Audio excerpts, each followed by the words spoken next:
What's going on, everybody? It's Pixelated, and if you're someone who just got their grubby hands on a PS5 recently or earlier for the holidays, maybe you're looking for a gaming headset to go with it, and you decided to get the Arctis 7P, but you didn't just get the regular Arctis 7P, you wanted the best of the best, so you got the Arctis 7P Plus by SteelSeries, and you knew you could adjust the EQ settings, but when you open up the software on your computer, you realize they completely changed the names and settings of the preset EQs that come with the Arctis 7P software, and you don't know what to do.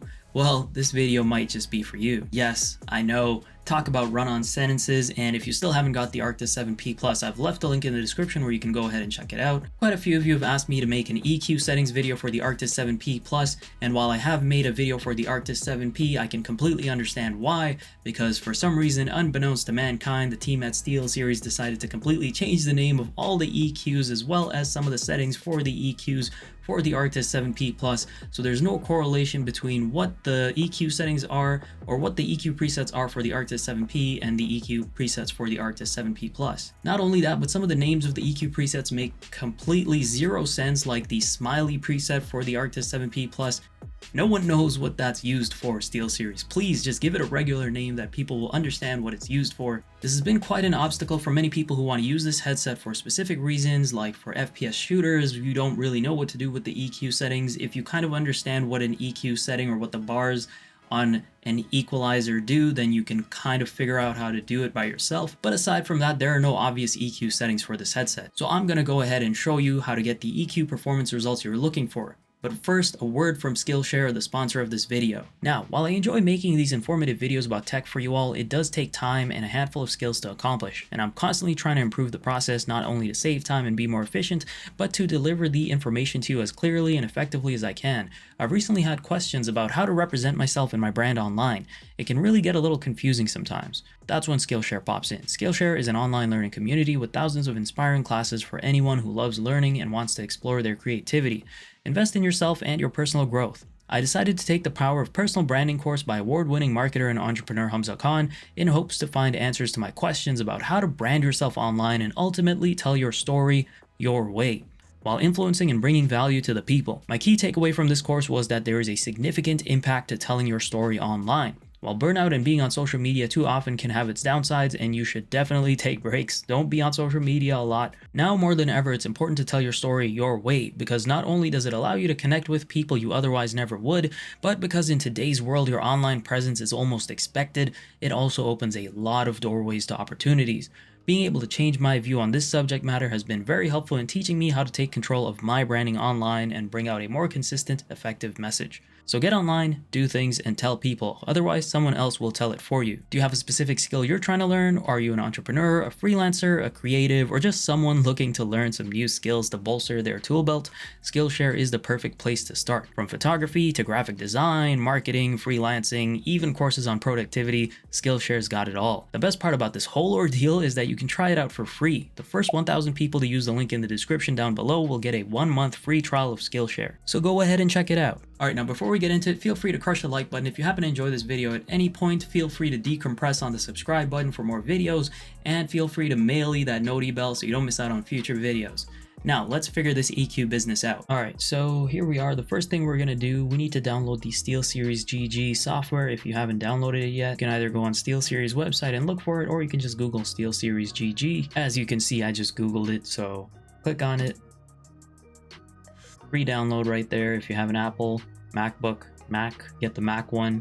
I'm a Windows guy, so I download the Windows. Now I've already downloaded and updated my headset, so I'm not going to show you that part. It's pretty straightforward. You can go ahead and do it. In order to update your headset, you need to do two things. One, you need to plug in the dongle, so you can just use the USB-C to USB-A adapter, plug it into your computer, and plug in the dongle, or if you have a USB-C port, you can just plug it straight into that. And you also need to plug in the headset. The headset has a USB-C port, one of the main upgrades on the Arctis 7P Plus, so just connect it with a USB-C to USB-A cable. Since I've already done the update, I can't really show you what it looks like, but I'll put up screenshots of what indicators you need to see if you need to update your headset. Here we are in the SteelSeries app, so it's got a few options. The one you're going to want to go to is the engine. As you can see, I've tested out different Arctis headsets, so you can see that they all exist here. They don't disappear once you disconnect them. All the settings are saved on your computer. So I can kind of clarify a little bit of the confusion here. As you can see, the Arctis 7P wireless is right here. You can still look at the settings if you had the Arctis 7P. A lot of you probably didn't have the Arctis 7P. I have the game preset here, which uses the performance EQ preset. And this is somewhat designed for shooters. You can see it's pretty straightforward. It goes up in an incline. But if you look at the presets, they're all relatively self-explanatory. If you want to emphasize the voice, you use the voice preset. If you want to use this headset for music, which, I mean, most people don't, but if it's your only headset, you can definitely use it for music. Immersion is a great gaming EQ preset for first-person story-driven games. You know, use it how you please. Now, if we open up the Arctis 7P Plus settings, this is where the confusion comes in. Okay, I've designed a shooter EQ preset right here, which we'll get into in a minute, but when you open it up, all you're going to see is this default configuration right here, and you have these presets right here. Bass boost, little, okay, self-explanatory. The flat one is self-explanatory, but then the only other two presets you have here is smiley and focus. And something inside me tells me that SteelSeries released this headset before they finished everything. The audio or software department who was in charge of this didn't end up finishing it. They probably weren't able to meet the deadline, and they just released it with the smiley and focus preset. Enough of my ramblings. That's not really going to help you figure out what this is for. So the smiley EQ preset is actually similar to what you would see in a V-shaped preset, similar to like the immersion preset. It emphasizes the bass and the treble to create a more immersive sound. If I go back to the Arctis 7P settings here, if I pick immersion, as you can see, it already emphasizes the bass right here. It kind of emphasizes the mid to treble range. Now, if you go to entertainment, this gives you sort of a V-shaped EQ preset, which is similar to the smiley preset. If you want to know what the smiley preset is for, it's pretty much for entertainment. Any game or movie that you want to watch is probably good with the smiley preset, although I do find it weird that it seems to reduce the mid-range. Doesn't make sense to me because they don't reduce the mid-range on the Arctis 7P presets. So now going back to the Arctis 7P Plus, I'm going to focus a little bit on people who want to play FPS shooters, because those are the ones who really want to get into the EQ presets and really adjust it. For everyone else, you're probably okay with the default or the smiley. If you really want to get into the weeds of an entertainment or immersion-based EQ preset, you can probably just adjust the smiley preset. I would recommend just increasing everything a little bit. So if I were to go with an EQ preset designed for entertainment or immersion, I would do something similar to what I have on screen right now.